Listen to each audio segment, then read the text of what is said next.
Hi everyone, welcome to the May edition of our pre-recorded webinar. My name is Andreas and this is Lorcan and we're from the retail and technology team within the UK market here in Google. So today is a Google shopping update. Lorcan's going to be leading you through it from beginning to end. And I suppose we're going to just get straight into it now. Cool, thanks Andreas.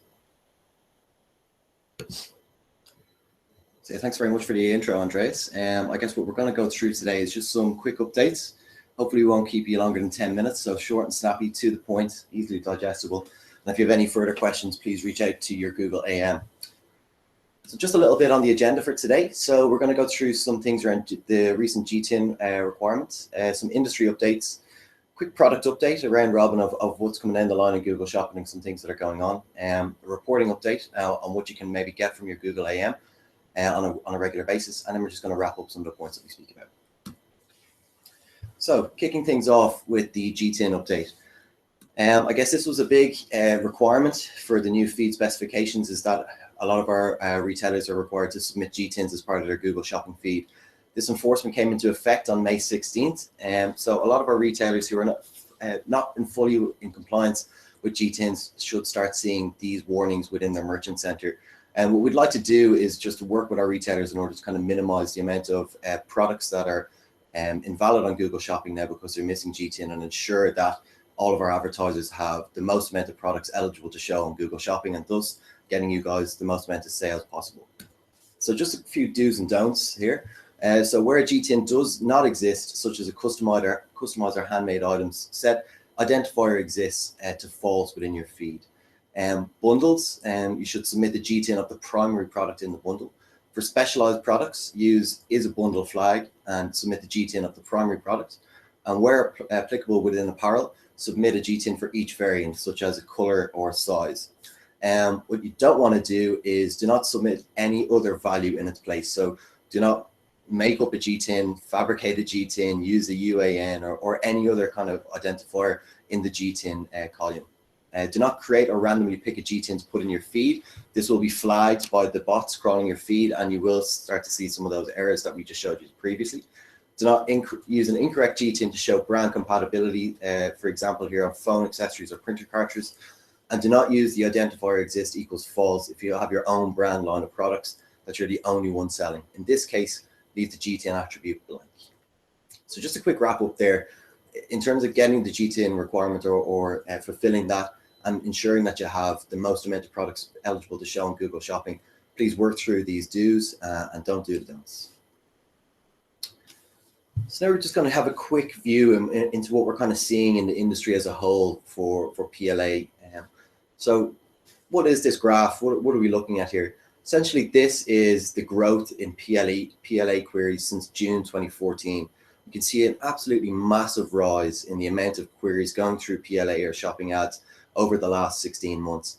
I guess this is a bit of a no-brainer. Like for our advertisers, they love the format, the fact that, or they love the fact that you can capture some of those longer tail generic queries using Google Shopping and optimizing your feed. And for customers, they love the format because they can see a high quality image of the product and a price directly underneath it for their commercial queries. Overall, we've seen a 32% rise year on year in Google Shopping queries, and that's just from January to March 2015 versus January to March 2016. And for no other device apart from mobile have we seen the largest amount of query increases.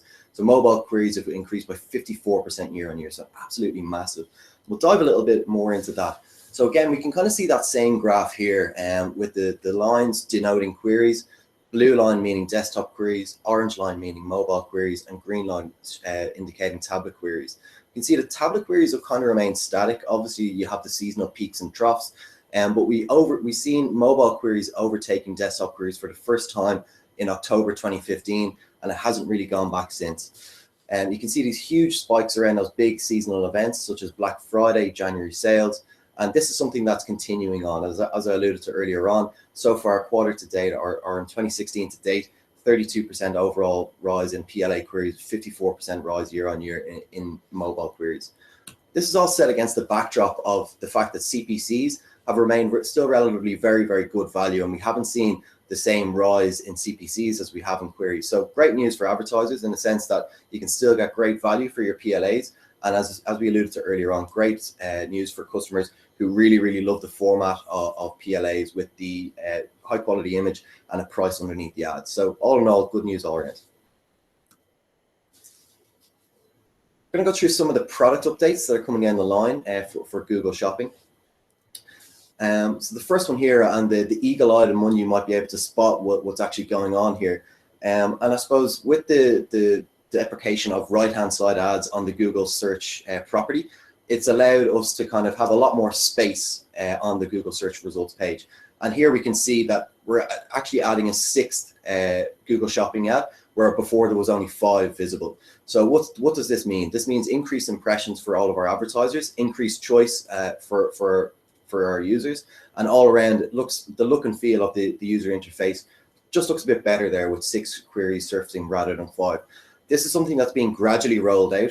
So if you don't see this straight away, don't worry, it'll probably come into your auction over the next few weeks and months. So a really good change, a positive change for everybody. Increased impressions for advertisers, increased choice for users.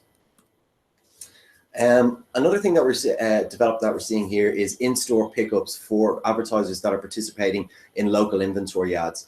Essentially what this is that we've seen in the market a huge trend of customers wanting to purchase online, but then pick up their product that they bought in the store. And this is essentially a way of facilitating that through local inventory ads. Early tests have seen some really good results with a 40 to 50% increase in clicks to the site from the local storefront page, which means that users are really loving this format of being able to, as I said, purchase the product through their phone or through their desktop or through their tablet device, and then walk down to the store and pick it up there. Again, for the eagle-eyed among you, you might be able to kind of spot this straight away. Again, this is something that's being rolled out incrementally. It's currently in the testing phase. And what this is a shoppable companion banner for campaigns that are opted into shoppable TrueView. So we can see it here in a bit more detail exactly what it is. And it's similar to a companion banner in normal TrueView ads, whereby even if the customer skips the ad, the companion banner will still be visible.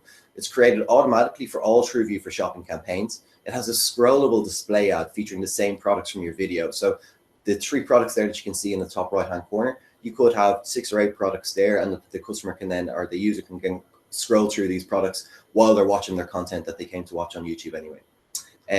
We've seen huge increased engagement due to the additional opportunity to engage with products from users, and it will be available across devices on desktop, mobile, and tablet. At the moment, it's currently in testing, and it will be gradually rolled out, as I said, to all TrueView for shopping campaigns. You don't have to do anything else. If you're already opted in to TrueView for shopping, you should start seeing these shoppable companion banners over the next few weeks and months. Something that's not so much new, I suppose, but something that we're seeing a really big uptake in is shopping ads on YouTube. And essentially what this is that you can kind of surface your products on user-generated content. So we can see here in the image, this is a guy doing a product review of a Sony camera, and we can then kind of contextually place a product listing ad on this video showing an advertiser's products. So exactly what this is the PLA will show up as an annotation during video playback. We can see there on the display that when the user clicks the eye in the top right-hand corner of the video, the annotation comes down showing the product cards with the camera that's actually in the video there. The products are shown in the unit are contextually matched to the video, and the matching is done automatically, and it helps you reach all of the kind of product-focused content on YouTube, which we've seen a huge increase in interest lately, such as product reviews, product unboxings, product hauls, that kind of stuff. And allows you to go beyond your own videos to transform any relevant video into your digital storefront. It's a really great product, and as well as this, it's really easy to opt into this as well. All that you have to do is opt your current shopping campaigns into search partners to begin showing your impressions on these ads. As well as this, you'll also get the added benefit of the increased reach that Google Search Partners brings as well. Another property, Google property that's beginning to show PLAs is actually on Google Image Search. This is currently in testing in the US only, and there's a blog post about this on Inside AdWords if you want to go check it out and find out a bit more information. But again, we're seeing a huge rise in people actually going into Google Image Search and looking for images of products such as the one that we're seeing in the example here, which is a crystal necklace. There's also people looking for items such as like apparel, like jeans or jackets. And now we're beginning to be able to show product listing ads within Google image search that are contextually matched to the user's query. Again, this is just in testing in the US at the moment, but should be rolled out hopefully to all other areas soon. But if you're in the UK and you're targeting the US market with your shopping ads, then you might be able to start showing impressions on Google image search.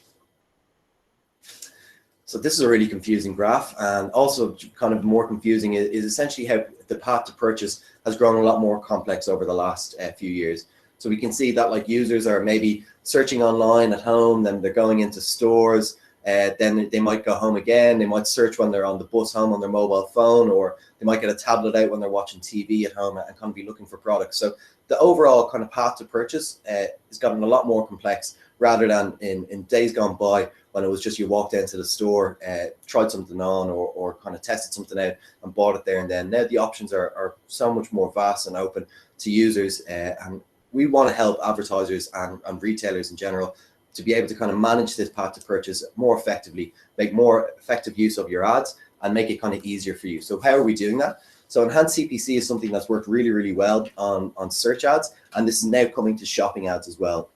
So enhanced CPC is an automated bidding solution that adjusts your max CPC at the query level for each auction to allow you to reach customers in the moments of their moments of intent, getting you more conversions for about the same cost, and more importantly, allows the system to kind of manage your bidding for you so that you can concentrate on running your own business or maybe doing something else. This will hopefully be available for Google Shopping in late May to early June. With all kind of product updates. This may be a bit more delayed, but definitely get in touch with your Google AM for more information about this.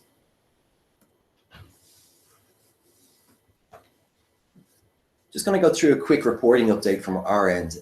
This is essentially a new report that we have internally that we'd be more than happy to pull for our advertisers. It's the Google Shopping Health Report, or as we refer to as the SLATE report. Essentially what it is it gives you a blow-by-blow of exactly what's happening within your shopping account in an easily digestible format. So here we can see the first page of this, and obviously when this is pulled at an advertiser level, the metrics will all be populated. At this point in time, this is just as an example, so you can't really see any of the numbers, but what you can see here is kind of these easily digestible kind of charts to show you where's your split of spend going on mobile versus desktop, what's your CPC like on mobile versus desktop, as well as all other kind of metrics such as your CTR versus a benchmark CTR, your CPC versus the benchmark CPC as well. Also has a few other aspects of it.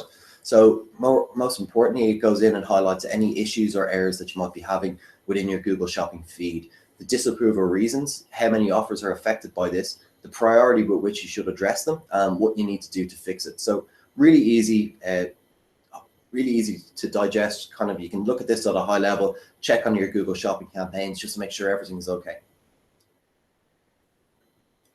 The next part of this goes into an overview of how these shopping campaigns are actually performing from a conversion and a conversion value level. You can see your return on advertising spend, your cost per acquisition, your conversion rate, how much that conversion is costing you, how many clicks you're getting on a campaign, how many impressions you're getting, and what the CPC is that you're paying there too. It'll also suggest to you a budget suggestion, just in case you're kind of maybe your campaigns are limited by a budget, and the system will automatically generate a budget suggestion for you. This will go down by campaign level. It'll show you your current daily budget, and then it'll forecast the increase in conversions based on a forecasted or predicted increase in cost. It'll also show you how much increase in clicks you're going to get, and then also maybe the business metrics that matter to you guys, conversions, conversion values, and return on advertising spend as well. The next part of this will go through your mobile bid suggestions. So again, how much you're bidding at the minute, and then a recommended mobile bid modifier change, or maybe even actually a bidding strategy action for you. It'll suggest you as I said, the mobile bid adjustment, and then it'll also forecast the change in clicks, the change in how much it's going to cost you, and then more importantly, potentially how many conversions you're going to get and what the cost of those conversions are going to be too. If you're using RLSA on your shopping ads as well, it'll also break down any RLSA kind of bidding suggestions, and any other kind of automated bidding suggestions or actions that you might need to take. Again, broken down by campaign and ad group level, shows you the bidding strategy, what your RLSA adoption is on that particular item at the minute, the current mobile bid adjustment, and your current audience bid adjustment, your RLSA bid adjustment as well. Also show you how many conversions you're getting, what the value of those conversions are, and your return on advertising spend at the minute. Then the next part of this is it'll actually break down exactly how your products are performing, because retailers really want to see money in the till and what products are selling better than my other products. Sometimes this can be a bit hard to manage from the AdWords interface to kind of get this overview of exactly what's happening on a blow by blow basis. So please reach out to your Google AM for the slate report, and we'd be more than happy to pull this for you, give you all your metrics that matter in a really easily digestible format with a lot of suggestions for you and some forecasting to show you how much you're going to get back and how much it might potentially cost you as well. So that's pretty much it. As I said, really short and snappy, hopefully no longer than 10 minutes with a quick round robin of updates. So just maybe to summarize what we spoke about. If you're not already getting your GTINs into your Google Shopping feed, please ensure that you're working towards adding them in. It's really, really important for Google internally to be able to classify or categorize your products correctly using the GTIN. But more importantly, for advertisers, it's critical to ensure that you have the most amount of products visible to show and ensuring that you're getting the most amount of sales possible. From an industry update, we can see that PLA queries are growing year on year, especially on mobile, while CPCs remain great value. What's the message here? Increase your impression share to capture those customer demands. More customers are searching or putting queries through PLAs. So the action is, while CPCs are relatively good value, increase your impression share to capture more of those queries and thus get more sales for you. From a product update, there's loads of great things happening on Google Shopping, with more coming down the line. Speak to your Google AM to learn more about anything that we spoke about here. Some of these products are currently in testing. There's no kind of whitelisting or beta availability. It might just be a case of it being rolled out gradually to the system. But if you want to find out anything further about anything that we spoke about, please reach out to your Google team. From a reporting update, reporting has gotten better for us and easier for us to actually get for you. So this is a really convenient kind of 2-click report that goes really in depth and shows you exactly how your Google Shopping campaigns are performing at a high level, and then also getting really, really granular as well. So again, contact your Google AM to learn a bit more about the G-Slate report, and we can send this on a regular basis. And that's pretty much it. Thanks very much for tuning in, and hopefully we'll see you again next time.